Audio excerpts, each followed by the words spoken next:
sometime. He did get punished. He was suspended for the entire 2014 season. Yeah, but I mean, in the same sense that you're asking a mucky question in saying that they would have to take the time off. The NFL is about putting the best product on the field, and they're going to continue to do that. It's a business. Right, and they're interested all in about their protecting the product, their shield and image. getting the best they can. God forbid they make somebody go through that. It deteriorates their talent. They're not the same player. They're not as good. The NFL doesn't want that. They want to put the best on the field. Right, and I think there needs to be a larger uproar about that from the fan base. I mean, it's partially on us, although it's also not on us to police how their league goes. I don't think there's anybody that will disagree with the fact that throughout this whole process, in regards specifically to domestic violence, that Goodell has botched this up more times than we care to count or even recognize. I don't know that the NFL will do anything. I don't personally feel that the NFL will do anything on Mixon. I feel if the NFL was to do anything on Mixon, it would probably be underhanded, and they would probably tell all the teams, listen, no one's drafting him before round 5. Make it hit his paycheck, but not make it an issue when he first gets into the league. Because, I mean, isn't the NFL still currently investing Ezekiel Elliott for something that happened before he was drafted, I believe? Yeah, it really depends on the source you look at, because I've been getting notifications from various sources that Ezekiel Elliott has been told by legal officials that he's been cleared, but I haven't seen any official reports of that. So it depends on who you talk to. But yeah, for all intents and purposes, we're going to make the argument that he is still under investigation because nothing has, come of that yet. Well, that I have a problem with too, is the NFL's time frame in handling these things. I mean, sometimes they're very quick to react. For instance, who was it, Josh Brown last year? They 1 game suspension immediately when they found out. Once it got worse, all of a sudden he was placed on the exemption list. So it is about the image and how we hear about it. Now, as far as how we correct it, I think that you have to increase the suspension time. You've got to make it more games. I think that during that suspension time, it should be mandatory that multiple times a week you need to attend anger management or relationship counseling if it is a situation of domestic violence, or if it's a situation of just regular assault, which appears to be the situation with Mixon, or just how do I want to word it? I guess like handling problems, like problem solving. Yeah, confrontation, some kind of explanation on how you can handle yourself. Because if the NFL wants this to be the league that it claims it is, then you've got to spend some time making sure these people realize what's the difference of being a professional and still being a child in college. Well, suspending them, it depends on the player. There are players in the NFL who play because they love to play. There are players in the NFL because it's a huge game check, or it's a huge paycheck every game. If you really want this to change, you got to hit them where it's going to hurt, either playing time or their check or both. I 100% agree. If you are, let's say for example, Ray Rice. Let's say he's still in the NFL because the Ravens, decide we need him. The NFL can just take his jersey off of NFLshop.com, and that's going to hurt. You're not going to be able to get his jersey in as many places. The endorsements, they have to go through the NFL a lot of times, not just through the team. Take away his endorsements. So it really depends on the situation. I just think there needs. My point on what should be done here is that the system needs to be corrected, because you can hit somebody where it hurts, but what change are you really prompting in that individual or across the board? And it needs to be consistent. I mean, yeah, that's another huge issue where there's no consistency in Goodell is making up these. That needs to be flattened out. It should be black and white. That way, if you've done this. This is how it's going to hurt and when it's going to hurt. It's tough when it's on a case-to-case basis, though. It's hard to be consistent with things like this, and I'm not a huge Goodell fan. He doesn't bother me as much as he bothers most people. It's hard to be consistent when the NFL Players Union, they're just hawks. Like, always, no matter what. It could be, let's say Darrelle Revis. He got in this altercation. And he probably, we'll touch on this in a little bit, got in this altercation, and he, despite what the reports say, I believe he instigated probably, and if he didn't instigate, he's the one that started the physical violence.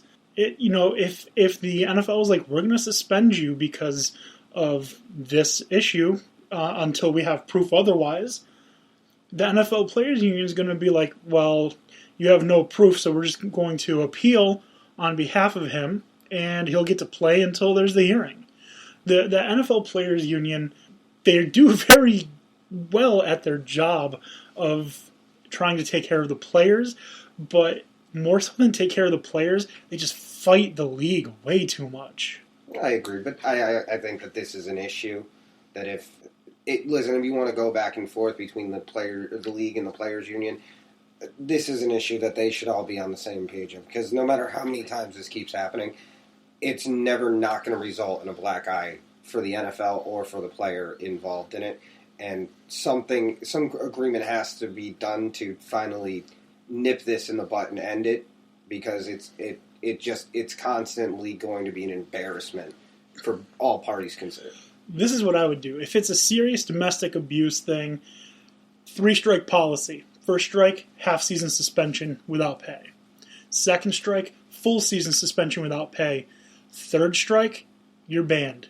No more. That's it. You're done. Because if you don't get it after 1 strike, after 2 strikes, if it takes 3 strikes to tell you that you should not be hitting your significant other... Well, you're just not getting the message. Yeah. I mean, but I also agree with Dan's point that he made earlier. During this time, there has to be some kind of intervention, whether it be the mandatory counseling should be 100% on the table, but something else. Maybe if it's not a battered women's shelter volunteering, maybe force them to go sit in on like victim impact panels where people talk about the experience and how they experienced it, so they have an understanding of what their actions are actually doing on the other side of the coin. Exactly. And then maybe take their, you missed the 8 games, that check goes to this charity. Sure. I mean, I think that would be a good thing. And that would be good for the NFL, because while it does want to protect its image, there's more women watching the game actively now than ever before. And we're so close to a female coach, a female head coach. And they need to adapt to the changing demographics of their viewership. And that, I think, would be a huge step toward the future in that regard. Yeah, and there's plenty of places that you could donate those to. I mean, there's so many battered women's shelters, or just women's shelters in general, where this money could easily be going. And you're right, that with women watching at the rate that they are and the increased numbers, especially in a day and age when the NFL just came off having its own problem with league viewership, why not try and make sure that you're keeping the growing demographic you have happy? I completely agree that something more than just suspending them needs to be done. They should have their check go to whatever cause it might be. Let's say you get busted. This is your 4th drug offense, so you're suspended for however long they decide to suspend you. Your checks go to Narcanon, so that they can help develop these programs. Or let's say in the case of Michael Vick, the ASPCA gets his game checks. Or when he comes back, you work out a deal. The only way we'll let you back into the NFL, 100% of your jersey sales that would have gone to you go to the ASPCA. Something like that. Yeah, I think that makes sense. Another thing that would need to be addressed is, when can the NFL step in, to your earlier point, when can the league step in against a player if an investigation is ongoing?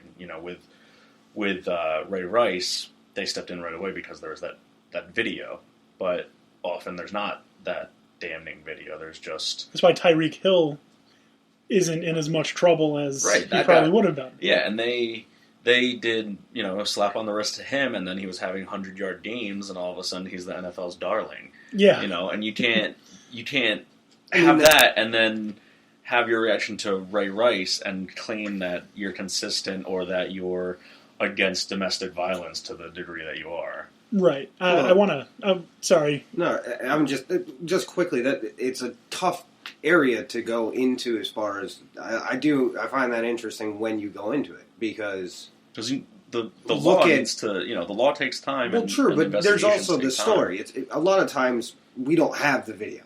Only certain instances do we ever have the actual physical proof. And there are situations where it can be hearsay, and if it wasn't for Ezekiel Elliott being smart enough to save those messages and for the witnesses not to follow this woman's story, the NFL could be looking at this completely differently, whereas in Ezekiel Elliott's case, he didn't do anything wrong. They're not claiming this across the board, but there are other vindictive people who are willing to make up a story for their own benefit, or even if not for their own benefit, to damage somebody else. I just want to shift gears for a second. I just want to spend about 30 seconds on this. They found Tom Brady's jerseys. All right. Yes. Yeah, so they found them, an international reporter, and they said that they have video. Where was this video that could have solved the whole mystery before the FBI got involved? Yeah. They actually did have the video, and I've seen still shots of the video. The one thing that I find very confusing, why is there video of the locker room? Like, well, it's not in the locker room. It's right outside of the locker room, but I don't know how they were able to put two and two together that this guy coming out of that locker room was him. What I found interesting is this isn't his first time. No, he stole the jersey 4 years ago, 3 years ago. But they also caught him with Von Miller's stuff from last Super Bowl, too. He had all of this. So he's been doing this consistently. But all of a sudden, when it happened in Houston, they were the ones who were like, not in our town. Well, no, it's because it was a special jersey, Tom Brady's record-breaking jersey. That Tom Brady's jersey means nothing to me. Me either. I'm just going to make that abundantly clear. Let's put a different spin on it now. Let's transition to a new topic, one that I'm sure you might like, Tony. All right. Sin City, Las Vegas. This is a topic I was looking forward to. The NFL and the NHL are both looking to expand into Las Vegas. NHL, I believe they're all set with the Las Vegas Golden Knights. Horrible name. Stealing from St. Rose, College of St. Rose here in Albany. With that, I believe. Yeah. They got sued for the logo. Yep. Yeah. The NFL, the Oakland Raiders, which will most likely now become the Las Vegas Raiders. I believe they got their money now. The previous financiers backed out. Yeah, absolutely. Should be no problem for them. I believe now it's just down to league vote, and I think a majority of the owners will probably vote that it's okay for them to move. So with these teams going to be calling Las Vegas home, I have a few questions about that. Do you see a problem with sports in general going into Las Vegas, the gambling capital of the world? I personally don't. I mean, quite frankly, given the amount of money that these athletes are making in general, if they wanted to get in trouble, it doesn't matter what city they're in, they can get into trouble. Well, that's funny. That was my exact... Yeah, Pac-Man Jones. I don't think Pac-Man Jones in Las Vegas would be a very good idea. No, probably not. And for some athletes, it's probably not a good idea based on character, but at the end of the day, if you're going to be looking for trouble, you can find it. I mean, Plexico found it in Manhattan. Mm-hmm. It really comes down to the character of the individual, and I don't necessarily... Yeah, maybe there's the allure of Vegas and the gambling side of it, but it's legal there, quite frankly. And, I mean, sports and gambling haven't been separated. Jordan, the legend goes that he had a phone on the Bulls plane so that he could make bets in Vegas. Now, do you think that it will be an issue with drawing in players that, quite frankly, shouldn't be in Vegas based on their character? Do you think... The Raiders are a fairly smart franchise. I don't think they're going to bring in anyone like Pac-Man Jones, but that doesn't mean they don't have players with a little bit of character issue. Michael Crabtree, he's not the saintest of NFL players. So do you think that by a team moving into Las Vegas, that this is going to become a destination team? Like, people want to play for the Cowboys. People want to play for the Giants. Are people going to want to play in Las Vegas? I think they will. I think that there's certainly going to be an allure to it. The idea of playing off the strip with the lights and everything. I think it's going to be a destination for certain athletes. But it's hard to say because a lot of times, I feel like it may be a factor. But I think most players are all thinking the same thing. I want to go somewhere I can win. I mean, that's except for Carmelo. Get paid.